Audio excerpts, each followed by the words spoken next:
Hey, everybody, welcome to another great episode of Late Night Podcast with Bridget and Holly. I'm your host, Bridget. And I'm your host, Holly. And today we're going to be talking about pet parenting, the do's and don'ts of pet parenting, and understand that some of this is research, some of this is just our advice from being pet parents all our lives. You know what I'm saying? So take it for what you will. This is just the way we think about it. So there's a few do's and don'ts to pet parenting that we feel like you should know. The very first thing I want to say to any pet owner is be a pet lover, not a pet collector. And what I mean by that is only get the amount of animals that you can actually properly take care of. If you got 5 animals and one gets sick and you can't take it to the vet, then you can't afford 5 animals. If you got to, not get them their shots in time or whatever, then don't have them, because those are things that I consider essential to taking care of your pets. If you can't afford it, that only get as many animals as you can. If you can afford 20 animals and you can take care of all 20 of them properly, go for it. So that's my first take on that. And Holly, do you want to start with some things that you think about pet parenting? Yeah, I really agree with you when it comes to not being a pet collector because an animal, especially for me and you, and a lot of people just look at animals like they're animals, but for me and you, those are our kids, those are our children, Mm-hmm. and they get sick just like we do. You Mm-hmm. know, they're not perfect. We're not perfect. So if you have, like you said, 5 animals and one gets sick and you can't afford to take it to the vet, that to me that's being neglectful. Because if you had a kid, you would make sure your child got to the doctor. So Right. you need to do that with your pets as well. But Mm-hmm. for me, with pet parenting, growing up when I was little, dogs were kept outside. They Mm-hmm. were hooked up to a chain, with a dog house, big bucket for water, big bucket for food and whatnot. Mm-hmm. And things have changed so much because back then that was normal. When, not downing anybody who does it, but I would never ever have a pet and keep them outside. I feel like they belong inside because yes, they are an animal, but the weather is so harsh on them. They're Mm-hmm. covered in fur. Who wants to be outside and it's, damn 100 degrees outside and you can never Right. get cool. A dog can never get cool the way they need to. But it Right. also prolongs their life, making them an indoor dog. So many dogs pass away way earlier than what they should because of the weather elements. So Mm-hmm. my recommendation is if you are going to get a dog or a cat, whatever you Mm-hmm. prefer, keep it inside because you do that, they're going to be protected. Mm-hmm. You're less likely to have to turn around and go to the vet because they got bit or stung by something. You Mm-hmm. know, avoid them passing away at an early age. So I recommend, if you're getting a pet, make sure you keep them inside. It's so Mm-hmm. much healthier and it's just way better for them. Yeah, and I 100% agree on that. And like you said, we may say things and touch base on things that are going to offend some people or hurt some feelings. But keep an open mind. Keep an open mind to Yeah. what we're saying, because, and I think me and Holly both are going to talk more in respects of dogs, but we mean cats, we mean rats, we mean them Any little animal. chinchillas, monkeys, whatever you have. Guinea pigs, This, gerbils, yeah, this bearded pertains to dragons. them. Right. Now, again, talking on the dog aspect of it, whether it's a dog or cat, but especially if it's a dog, I think that proper training is important. Whether you get a professional trainer or whether you do it yourself, just some basic training. Um, because honestly, a trained dog is a good dog, or a trained Is a pet well is a good behaved pet. dog. Yes, and it's a good pet. If it's not, then you're going to be having your hands full of problems. And again, we go back to like a child. If you don't discipline a child and teach it right from wrong, you're going to have an unruly child. Well, the same thing goes with animals. And I know there's a lot of trainers out there that's like, you ain't supposed to treat your animal like a human or a child. You're supposed to treat it like an animal. And they have that whole, authority and in line authority and things like that. But I think some of that's hogwash. I'm not saying that I don't believe in trainers, because I do. I think they're great trainers.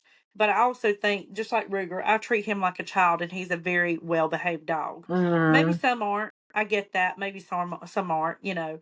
But in the basic training, you should always make sure your dog has a decent recall.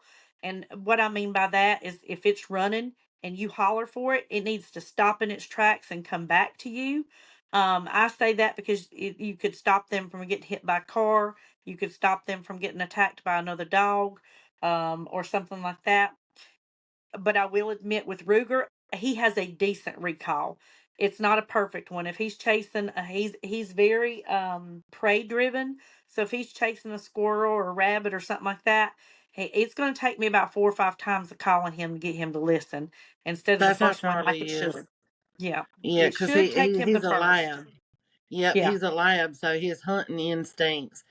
He's always wanting to go outside because in our yard we have a lot of wild rabbits. And Yes. he'll see a rabbit, a squirrel, or a bird, and he'll dart off after it in the backyard. Now, true, our backyard is fenced in, so he can't get hurt, but we don't want the other animal to get hurt either, even though we know that's his instinct because he's a Yeah. hunting dog. I don't want to see him kill, a little baby wild rabbit just because Yeah. that's what he does. Right. I'm the same way with Ruger.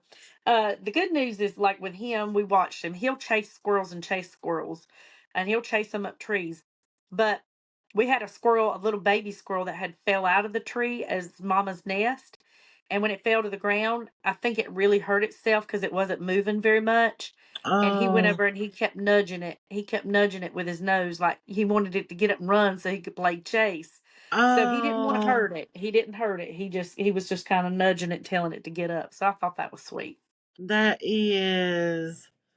Mm-hmm. Oh, um, one thing for pet parenting that I want to say, there's a saying that really, really touches my heart, and it's we're our dog's best friend for a short period of time, but we're their best friend for their entire life. Right. And when you have a pet, make sure you play with it, pay attention to it. Don't just To me, a pet is not just something you get and you just give it food and water and let it out to pee and poop. You need to Mm-hmm. show it attention. You need to take, depending on what type of dog that you do have, some dogs require extra, attention. For example, Mm-hmm. like pit bulls and huskies. They're very, very active dogs. They can't just sit around in Mm-hmm. the house all day. You need to get Mm-hmm. out and walk them or let them run on a treadmill. Go outside and play fetch with them. Same with labs. They're hunting dogs. Mm-hmm. Take them outside, run, burn that energy. Because Right. if you don't, that's going to cause problems in your house. Yeah. That's going to cause them to chew on shoes, chew on cords. Mm-hmm. When you leave, I'll give you a perfect example. Before Charlie got trained with Jason, he had separation anxiety and he literally shit on my couch. And I'm not talking about just a little turd you can clean up. It was like like a horse that took a dump on Mm-hmm. my couch. Mm-hmm. And y'all, I kid you Right. that night, that couch came out of the house and a new couch came in that same night. Cause I'm not, you can't clean something like that when it seeps in to that foam and stuff like that. But it was because he had separation anxiety, Mm-hmm. and on the couch he Right. smelled Jason's pillow and blanket that he had took a nap on the couch, Yeah. and so it's real important that you play with your animals, spend time with them, show them that you love them. They got a statistic and they say that you should at least pet your animal for 5 minutes straight. every day Mhm. because it releases, endorphins, and it's calming for you, calming for them. It's a way to communicate and show your animal that, hey, I love you, I care about you. Because Right. like with Gracie, when I'm at work, it's like she goes into this depression. She's a totally different dog. She don't Mhm. play. She just lays and she sleeps. About 7 o'clock, 7:30, she starts getting amped up, barking and howling because I get off work at 8. Come in, she's a totally different dog. She's loving on me, Mhm. licking me, wanting to play fetch and all that, So love your dogs. Pay attention to them. Don't just give them food and water and let them use the bathroom because they need more care than that. Mhm. I agree. And just kind of piggybacking off what you're saying, boredom for a dog will that'll cause them to develop bad habits like just being destructive to your furniture, to Yeah. your clothes, to your this. So I agree. Not you should play with them, but they should also have a variety of toys. And a lot of people be like, I don't want to buy my dog a stuffed animal. They tear it up in 5 minutes. But you have to understand, for them, that is a stress relief, and it Mm-hmm. it satisfies their hunting nature. I had read somewhere where it said when a dog tears up a toy that's got a squeaker in it and they get the squeaker out, to them it's like gutting an animal, and that's Yeah. satisfying to them. And if they can't gut that animal, then they're going to go for your couch cushion, and they're going to gut that couch cushion. You know what I'm And saying? I never knew that until you told me that because I think we were on the phone, or no, it was when we were at your house, and Ruger had tore his toy up, and there was stuffing everywhere. And you had told me about anything with a squeaker. That's what they do because that's their natural instinct is to Yeah. stop that sound and to gut it. And I never knew that until you told me. Yeah, because Gracie what does it they at do, they every think that, toy. yeah, they think that squeaker is the like the is an animal squealing and hollering during death. That's basically Yeah. what it's supposed to mean. You know what I'm saying? So that is strange. So let's talk about feeding schedule. A lot of people free feed, and I'm not downing you if you free feed. If you do, you do. But I will tell you that that's more of a chance for your dog to become overweight, which you don't want, because it's harder on their joints, and it will cause, them to have hip surgery, knee surgery, and so forth and so on. They tell us that for humans, for every pound you're overweight, it's an extra 4 pounds on your hips, 6 pounds on your knees, and 8 pounds on your ankles. So let's say, for instance, for if it's that for us, think what it is for an animal. Mm-hmm. And when they start having, they're kind of like, you never heard, like, for adults or humans, if you break a hip, and especially if you're up age, you're like, well, that's going to do her in. She broke her hip. She's done now. Well, that's the Yeah. way it is with elderly dogs. When they start breaking things, it really wreaks havoc on their body. So I think a feeding schedule. I do 2 times a day with him, every 12 hours apart. 7 at morning, 7 at night, 6 in the morning, 6 at night, stuff like that. About 12 hours apart. And I feed him 2 times a day. And make sure you research, based on your dog's ideal weight, what they should be eating at each feeding. You know what I'm saying? So you don't want to overfeed them and them end up, getting overweight, and you end up having to have, joint surgeries for them and stuff like Mm, that, because it's not good. It's not good for them. that is true. Now, I am the opposite. We are a free feeder family. And reason being is because, and I do believe like there are some dogs that will eat and eat and eat and eat. But like for perfect example, um, we don't really free feed Charlie as much. Um, Jason kind of has him on a schedule. We were free feeding him at one point because he needed to gain weight because he's just so lean. He eats like a pig, but he will Mm-hmm. eat and eat. But now the girls, Gracie and Sadie, we literally just fill their bowl up, and there's sometimes their food can last them all day, or it'll last them 2 days. Now we don't overfill it, but if you were to separate it, it would be about like 2 servings, maybe the 2.5 servings that they would get. But they Mm-hmm. know how to stop. Like when I went to work this morning, me and Joanna left at, I don't know what, we ran a little late, so it's a little after 9 or whatnot, and we filled her bowl up. She's Mhm. in here eating right now, and she still has a good bit. I probably won't even have to feel it in the morning, but I'll still check it. So there are some dogs you can free feed and it be okay, because both Gracie and Sadie are at their weight. They're not overweight. Um Perfect weight, so they're not at any risk of anything. And even my vet said, don't free feed. And I said, well, this is the schedule that we have. And she said, well, if they're not overeating, then they're fine.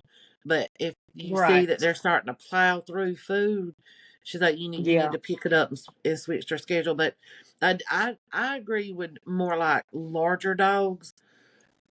You Mhm. probably want to do that because their appetite is a lot bigger. But now Mhm. I've seen some little dogs get a little hefty now, and Mhm. be walking and their belly be touching the ground. So I really think it just depends on what type of breed you get, and how they are. But Yeah. it probably is.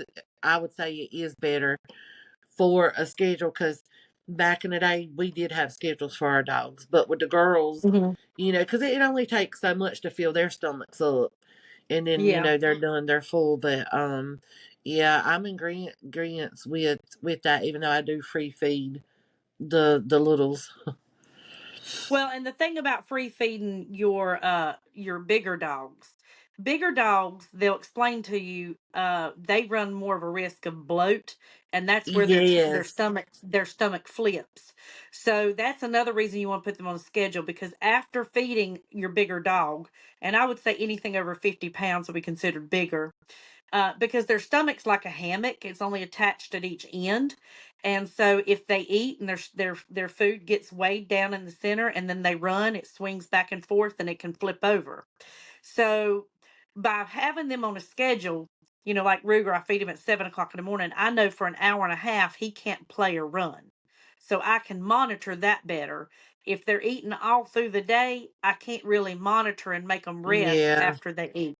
So that's that's true. another good point to that. um One thing I want to touch base on too is, now I'm not saying I've never done it, because we did it with Bailey. We do it with Charlie. Not as much with Charlie anymore, but we did do it a lot with Bailey, and we did it a lot with our pit bull Rocky. Both of them have passed away, but um, table scraps. Now, some people will feed their dogs table scraps, and they are fine with it and stuff like that.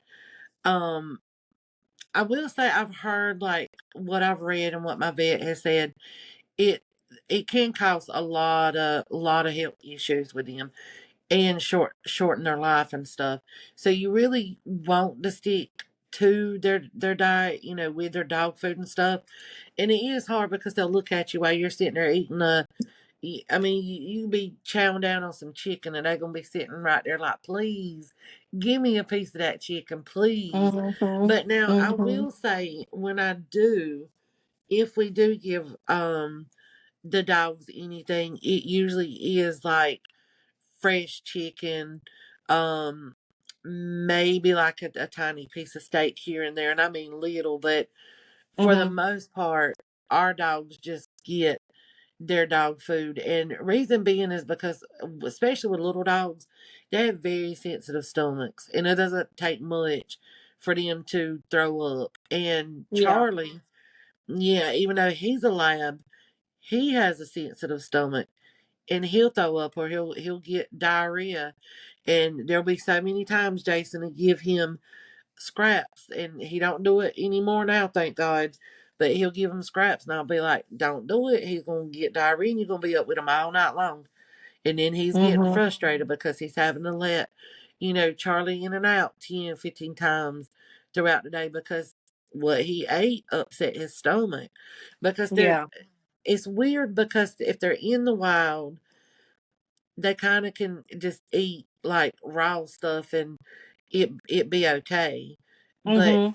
the food that we eat, because it's so processed, can Yeah. really mess them up way more than being out in the wild and killing something, and eating it. And then, Mhm. there's a lot of people who make, which I know you used to make their own food with like raw chicken and rice and vegetables. That's the healthy way that you could feed them too, because some of these dog foods Bailey was allergic to, and the yeast in it would make her ears itch really, really bad. Mhm.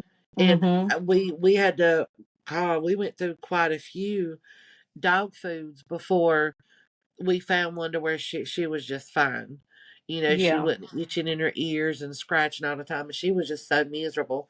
And but yeah, I recommend no table scraps just for the health of your dog. But Mhm. it's again, it's hard not to do, because you're Mhm. like, you're my child. I'm gonna share my food with you. Mhm. Yeah, and see, I'm very bad for that. Brittany, it's a big no-no to her. She doesn't let Riggs have any table scraps. But for me with Ruger, I feed him a lot of table scraps. But I do know the things. If you're going to feed table scraps, which I'm in agreement with you, I don't think you should. Even though I do it, it's one of those things that even though I'm doing it, I'm gonna tell you it's best not to. Just like you said with the feeding schedule, even though you're not on one with both your dogs, you know it's probably better for him if you did. But with Ruger, I can feed him table scraps and he's fine. But with Riggs, if you'd happen to feed him a little tiny bite of food, like you said, he's gonna have diarrhea for days. Right. It's not good for him. So I do recognize that. I will say if you're going to feed your dog table scraps, know what is good for them and none of it's good. But they can't have onions, they can't have grapes, they can't have Mm-mm. raisins. There's a lot of things before you feed your dog, make sure they can have. Look it If you're up. gonna if you're gonna feed them a piece of steak, make sure it's a lean piece and not a piece with fat on it, because the fat will cause them to have I can't think of that name. It starts with a P, but anyhow, it has to do with their liver. It upsets their liver real bad. When you're feeding them turkey and ham on Thanksgiving, make sure it's lean. It don't have any fat on it, because the fat is what really pancreatitis is what it is. That's pancreatitis. They can get Yeah. that, and it can make them real sick. So you want to make sure if you are doing table scraps, which you shouldn't. I'm going to reiterate that you know what you're feeding your animal, because some foods that we feed them can be deadly. Now I do Yeah. want to let you guys know, if you feed your dog something that you later find out. I'll give you an example. I fed Ruger some grapes one time. I thought to myself when I was feeding him, he ate about 6 or 7, and I thought, can dogs even eat grapes? This was when he was a puppy. I look it up and it says no, they were toxic to him. I immediately freaked out, but I will tell anybody, whether your dog gets into maybe some rat poison, maybe get into some chemicals they shouldn't, eat something they shouldn't. If you take some peroxide and dilute it with just a little bit of water and let them drink it, and make them keep drinking it and give them about 10-15 minute intervals until they throw up, then that can save you a trip to the vet. Oh wow. That is good to Mm-hmm. know. And you also Yep. too, a lot of people when they cook like fried chicken and T-bone steaks, or ham hocks, they'll give the dogs the bones. And you Nope. really shouldn't do that. And rawhide, oh my god, rawhide is really, really horrible for your dogs. Like, you do not want to feed them that stuff, because it will mess them up way more than what you think. And they also shouldn't have pork, because pork can actually kill them. And a friend of mine's friend gave their dog pork, and they died. Yeah, because Mm. that's one thing. It's Yep. something to do. I think it's something to do with the sodium in it that they can't Mm-hmm. handle. Pancreatitis and stuff like that, it's real bad for that. Hmm. But yeah, which Ruger, I feed him bacon, sausage, pork chops. I shouldn't. I feed him all the stuff I shouldn't feed him. Oh, I try to be a good pet parent, but I do. I do feed him some of those things. I But you do. know what, though? I don't think, Bridget, I don't think it makes you a bad pet parent that you do it. It's just we have weaknesses because you look at that face and you're not thinking in your head, oh, I know I shouldn't give this to him, but you like, oh, here you go, baby, you know? So it doesn't make you a Yeah. bad pet parent. I was just, you know, that's your baby, and you know he won't, because, I mean, if I was a dog, I would get so damn tired of eating the same damn thing every day, every Every day. day. Twice a day. Yes. Yeah. But now, I'm going to tell you something that they got that is actually really good, especially for their skin and for their fur. And the dogs love it when we put it on their dog food. But it's you can get them in salmon flavor, and there's different flavors you can get, but the salmon one is the best one. And you get their dog food, and you just put a couple of pumps on it and stir it up, and they will eat it like there's no tomorrow. And it's really, really, really healthy for your dog because again, it's great for their teeth. It's got so many benefits to it, and they don't even know it. But yeah, And I look what at is my it dog called? and I'm gonna have to ask Jason the name of it, and when we get off here, I'll look because we get it from Walmart. But it comes in a pump bottle, and it's the liquid, and you don't overdo it. You just do a couple of pumps and mix their dog food in with it, and they'll tear it up. And it's Okay. great for their skin, their coat, and everything. Okay. So then other a couple things I want to turn a touch base on is y'all, if you own a dog and you take it in public, get you some damn bags and clean up its shit. Don't leave the shit laying there. Nobody That's wants to just step in it. that's a no no.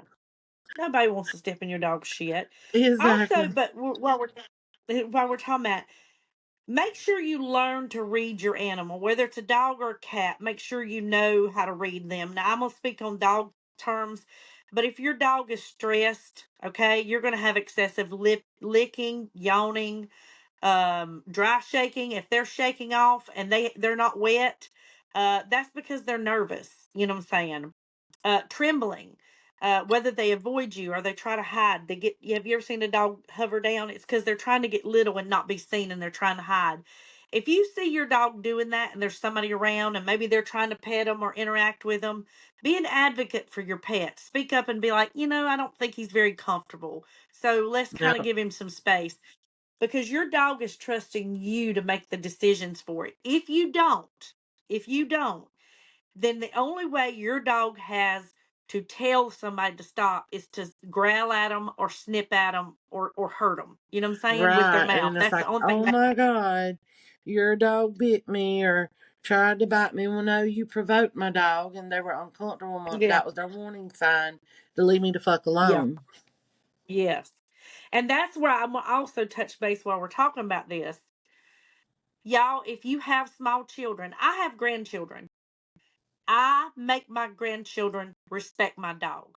Don't let them ride Mhm. them like a horse or jump on them while they're laying on a couch or something like that, or get up in their face. You know what I'm saying? Teach your children the proper way to be around a dog, because what's going to happen is you could take a dog like Ruger that has a wonderful temperament, good dog, and I could let my grandson pull on his ears, smack on him, sit on him, and he's going to turn and go "Row," like that. And if he one little hair like that could, a little toddler like that could just rip his face open or whatever. Yes. My dog ends up getting put down because I didn't teach my toddler how to treat my dog. You see what I'm saying? Hmm. Make sure that your children in the home respect your animals, because again, I go back to that, when they're in that place, they're going to give you a warning sign. They're going to yawn, lick their lips, do something like that, and if they do, call off whoever's around them and tell them leave them alone, back up, because if you do that, your dog can trust you to make sure that you're not going to let anything or anybody aggravate it. You know what I'm saying? Hmm. I feel like I'm not saying a little kid should never get a pet by any means, but I do feel like if you're gonna do that and get a pet and you have a small child, then by all hands down, you need to be taking care of that pet and not letting your 2-year old pick it up by its neck and sitting there and shake it and, pulled her tail and pulled her fur like that, because that's painful for them. And it will be no Yeah. different than somebody doing that to your child, in my opinion. And some people might hear me Mhm. say that and be like, "Oh, you going a little overboard. It's just an animal." No, bitch. My dogs are my babies. And I'm sure as hell Yeah. not going to let anybody hurt my daughter. I'm not going to let nobody hurt my dog either. Because, Right. we're all considered animals. It's just we got a Yeah. voice, they don't. Exactly. So Exactly. you gotta, like you said, you gotta be an advocate for your dog. And then, one thing I want to touch base on too is, if you have dogs, cats, whatever, make sure you get their heartworm pills. Make sure you get their flea and tick prevention. Our dog Charlie, he can get one bite from a flea and it will mess him up. He is highly allergic to fleas. He'll Yeah. start gnawing. Yeah. He'll start scratching. Clumps of fur will come out. And also too, a lot of people think, oh well, my dogs are indoors. I don't need flea and tick, and I don't need heartworm prevention. You need flea and tick, especially if they go outside to use the bathroom, because it only takes one trip to go outside and they come back in with a flea. And also, for example, Gracie and Sadie, our little dogs, they are puppy pad trained. Now, some people may not agree with that, but the reason we do that, they are so little that it wouldn't take nothing for a big bird to come down and swoop them up.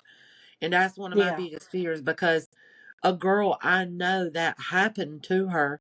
A hawk came down, got her little puppy, and it was on the leash, and snatched it, and she couldn't she couldn't go get it. It flew off, Right.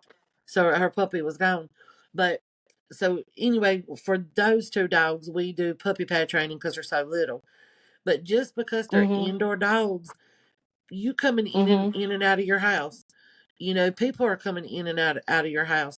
It takes one Yeah. mosquito to bite your dog or your cat or any pet, and boom, they got heartworms.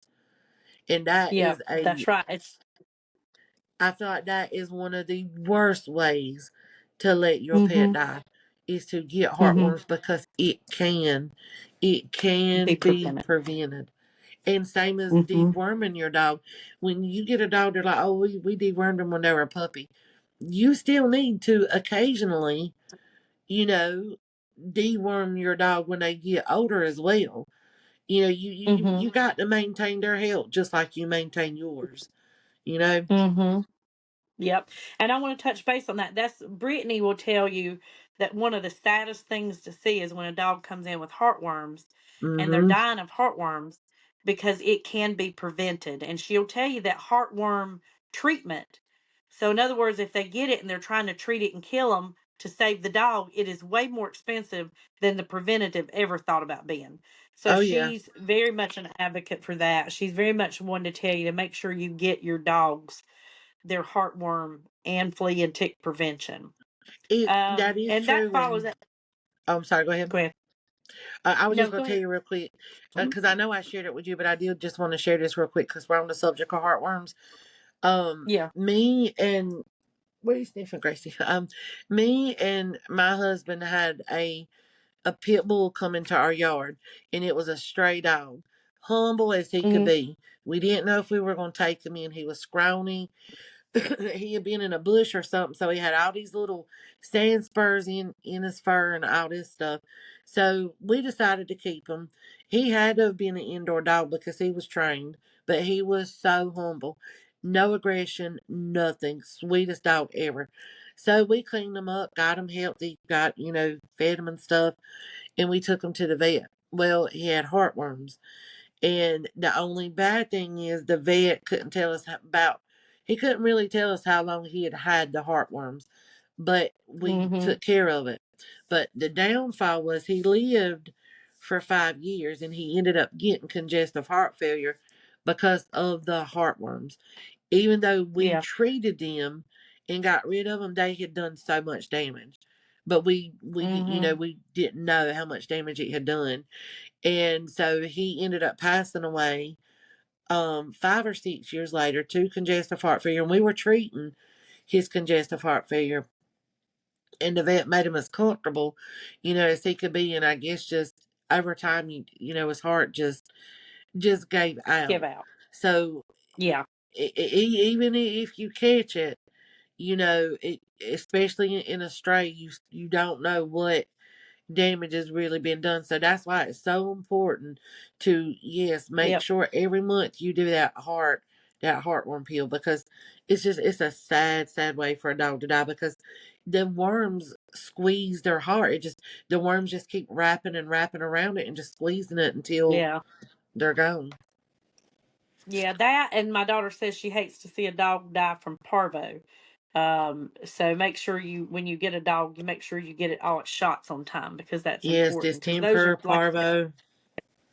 that's things that can be prevented. So that follows makes me follow up to get your dog a regular vet visit. So yeah, I know a trip to the vet's never fun. It's never exciting. It's always costly.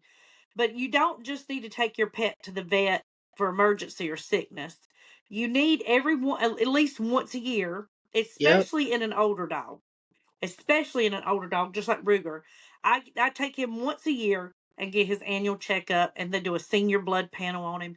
They just make sure everything's running like it could, just like it should on us. You know what I'm saying? When we start getting Right. older, no, when we're babies and teenagers, we don't go to the doctor every year, but when we start getting older, we have to go every year and get our blood work done. Just make sure everything's running right.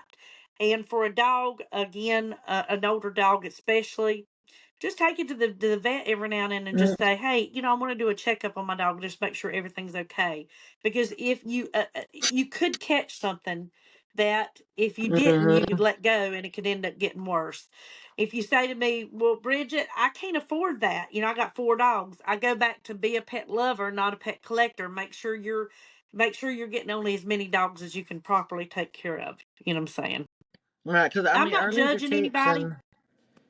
Yeah, Oh, go I'm ahead. not judging anybody if you have a lot of pets. I am trying to educate you, because I have been the one.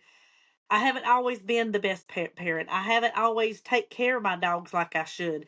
I'm like everybody else. I used to keep them outside. I used to not do the flea and tick prevention.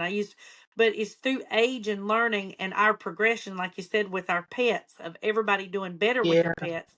I think everybody as a whole does better with them now than they used to years ago. And my daughter says the same thing. But definitely, I'm not judging anybody. I'm just trying to educate you. Right. So yeah, again, as she said earlier, don't take offense to this. There's things that me and Bridget believe in that you may not, but it's not us saying that you're wrong or anything like that. We just trying to shed some light on pretty much on how we do things with our pets. You Yeah. may do them completely different, and that is fine. Is how you want to treat your little fur babies. This is just how we treat ours, because early detection, how she was saying, early detection is everything in a dog, just like it is with a human. And yeah, Mhm. vet bills can run up, and you may not have money for, the visit. But I mean, I will have to say that most dogs, when you take them just for a yearly checkup, I mean, it's usually under 100. So my thing is, if you Mhm. think you don't have the money for it, then designate a time during the year. Say, okay, say you're in the month of February. Like, well, you know what? Okay, I think I'm gonna make September their yearly checkup and put the money away, whether it's $2 a week, $5 a week, $20 a month.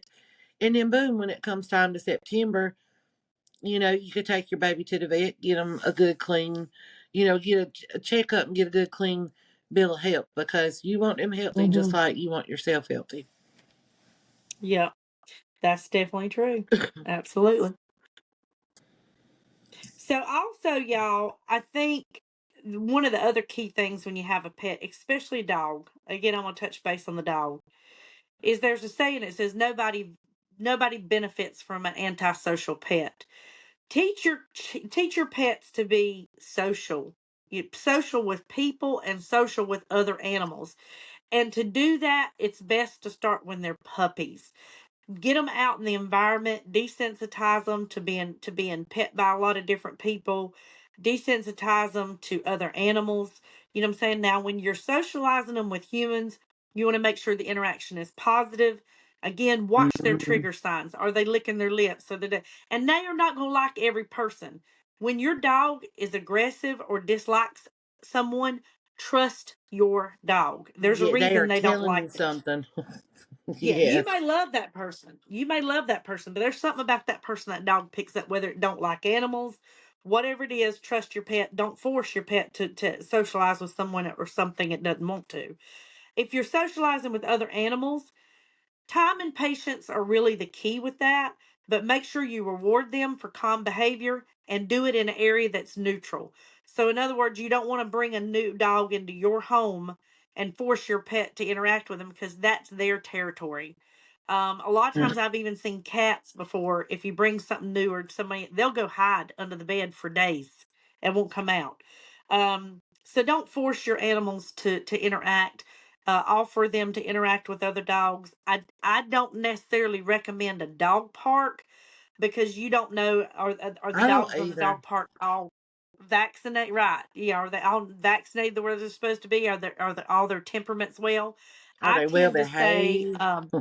are they well behaved? Yeah, I tend to believe more in doggy daycares and so forth because it's more of a controlled environment. Right. But Ruger's always went to daycare. He's very well socialized, and that has paid off plenty of times. Because, like I said, he's very good with many other pets, and he's very good with many other people. But that's just my kind of take. Holly, do you have anything else this evening you want to add?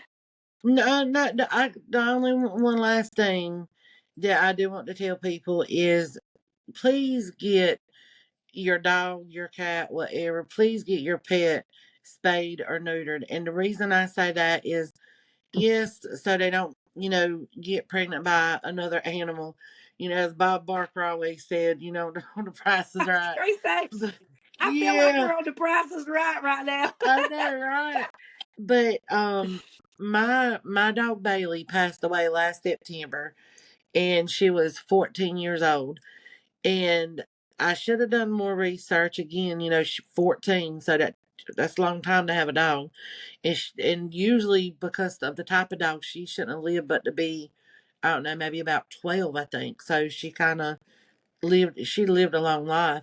Well, she had a litter of puppies, and I always thought, okay, well, she had a litter of puppies, then she should be good, and we didn't need to get her spaded. But we should have, because she ended up with pyrometria, and it's a deadly disease. Like, it can kill your dog if you can't get them to the vet. And also, if you don't want a high vet bill, get them spayed and neutered, because that was over $2,000 to save our dog's life. And true, she lived for about almost 2 more years after that. And some people are probably like, "Oh, I would just put my dog to sleep." Mm-mm. We had Bailey way too long. That best dog we've ever had. Everybody loved her. Everybody wanted her. Friendly with any dog, any person. She was just an amazing dog. And I don't want to see Mm-hmm. anybody go through that. Anybody, Yeah. so make sure you get them spayed and neutered. It'll cut down on, the male spraying. It'll cut down on cancer. For the Mm-hmm. females, pyrometrist, just so many things it can Mm-hmm. take away, which will make their life better and make them live longer, Mm-hmm. and will cut down Yeah. vet bills in your pocket. So Mm-hmm. yeah, get them Yeah. fixed. Well, it's a lot of benefits to it. There's health benefits to it, and like you said, it Yeah, controls the pet population to where you don't have so many pets that wind up yeah, in humane society or the dog pound. You know what I'm saying? Because right. a lot of people are having more animals than they want or than they can take care of. So that's definitely some good advice right there. So, with that being said, you guys, I hope you've enjoyed this podcast. I hope you've learned something, and I hope you've not taken anything as criticism, but only helpful advice.